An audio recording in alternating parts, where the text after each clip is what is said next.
BBC news আন্তর্জাতিক সংবাদে আপনাকে স্বাগতম। শুরুতেই সংবাদ শিরোনাম, এরপর বিস্তারিত। ইরানের ক্ষেপণাস্ত্র কি ইউরোপে পৌঁছতে পারে? তেল আবিবে আঘাত হানল ইরানি মিসাইল, আহত ৬। এবার মার্কিন তেল শোধনাগারে ভয়াবহ বিস্ফোরণ, যেখানে হতে পারে ইরান যুক্তরাষ্ট্রের শান্তি আলোচনা।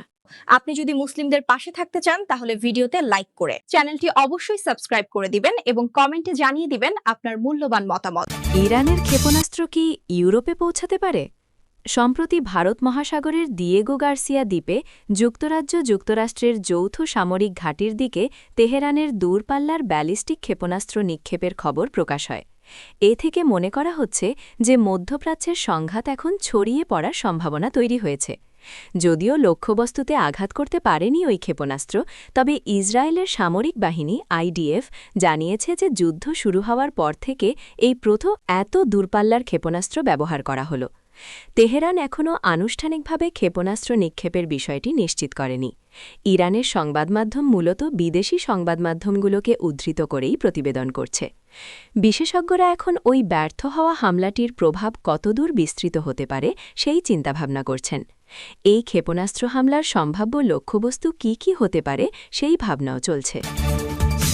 তেল আবিবে আঘাত হানল ইরানি মিসাইল, আহত ৬ মার্কিন। ইসরায়েলি আগ্রাসনের ২৫তম দিনে নতুন করে শক্তিশালী ইমাদ ও কাদর ক্ষেপণাস্ত্র দিয়ে উগ্র ইহুদিবাদী ভূখণ্ডটিকে লক্ষ্যবস্তু করেছে ইরান। মঙ্গলবার ২৪ মার্চ অপারেশন ট্রু প্রমিস ৪ ৭৮তম ধাপে এ হামলা চালায় রেভলিউশনারি গার্ড কর্পস আইআরজিসি। ক্ষেপণাস্ত্রগুলো একের পর এক গিয়ে ইসরায়েলে আঘাত হানছে। এতে এখন পর্যন্ত ৬ জনের আহত হওয়ার খবর প্রকাশ করেছে স্থানীয় প্রশাসন। মঙ্গলবার ২৪ মার্চ সকালে তেল আবিব এলাকায় একটি ইরানি ক্ষেপণাস্ত্র ভূপাতিত করার পর তার ধ্বংসাবশেষের আঘাতে অন্তত ৬ জন আহত হয়েছেন বলে ইসরায়েলি জরুরি সেবা সংস্থা মাগেন ডেভিড অ্যাডাম ঘোষণা করেছে। এবার মার্কিন তেল শোধনাগারে হবে বিস্ফোরণ। ইরানে যৌথভাবে আগ্রাসন চালাচ্ছে গণহত্যাকারী ইসরায়েল ও তাদের সহযোগী যুক্তরাষ্ট্র। গত ২৮ ফেব্রুয়ারি তেহরানে হামলা শুরুর পর থেকে একের এক বিস্ফোরণের ঘটনা সংবাদের শিরোনাম হচ্ছে। এবার নতুন করে মার্কিন মুলুকে বিস্ফোরণের খবর পাওয়া গেছে। আজ মঙ্গলবার ২৪ মার্চ যুক্তরাষ্ট্রের টেক্সাস উপসাগরীয় উপকূলে একটি তেল শোধনাগারে বিশাল বিস্ফোরণের কারণে ভয়াবহ অগ্নিকাণ্ডের সৃষ্টি হয়েছে। এতে আকাশে ধোঁয়ার কুণ্ডলী ছড়িয়ে পড়ে এবং আশেপাশের বাসিন্দাদের নিরাপদ আশ্রয়ে অবস্থান করতে বাধ্য করা হয়। অভিযোগ উঠেছে একটি শিল্প হিটারের যান্ত্রিক ত্রুটির কারণে এই বিস্ফোরণ ঘটেছে, তবে এখন পর্যন্ত কোনো হতাহতের খবর পাওয়া যায়নি। আপনি যদি মুসলিমদের পাশে থাকতে চান তাহলে ভিডিওতে লাইক করে চ্যানেলটি অবশ্যই সাবস্ক্রাইব করে দিবেন এবং কমেন্টে জানিয়ে দিবেন আপনার মূল্যবান মতামত। যেখানে হতে পারে ইরান যুক্তরাষ্ট্রের শান্তি আলোচনা।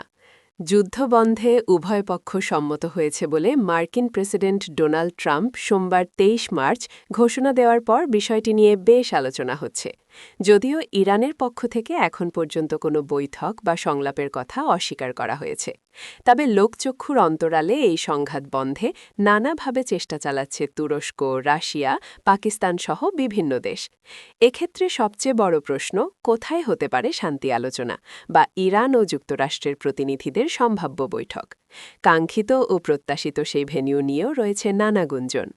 গত ফেব্রুয়ারিতে উপসাগরীয় দেশ ওমানে ওয়াশিংটন ও তেহরানের মধ্যে আলোচনা চলমান থাকা অবস্থায় ইরানে আগ্রাসন শুরু করে ইসরায়েল ও যুক্তরাষ্ট্র। এ কারণে মাস্কাটকে আর সম্ভাব্য ভেন্যু হিসেবে বিবেচনা করছে না কোনো পক্ষ।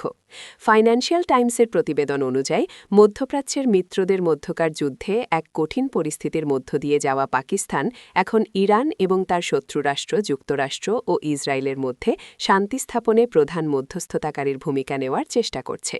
ইসলামাবাদ এই কাজে তাদের সেনাপ্রধানের সঙ্গে তেহরানের সুসম্পর্ক এবং ট্রাম্পের সঙ্গে তাদের ঘনিষ্ঠতাকে কাজে লাগাচ্ছে।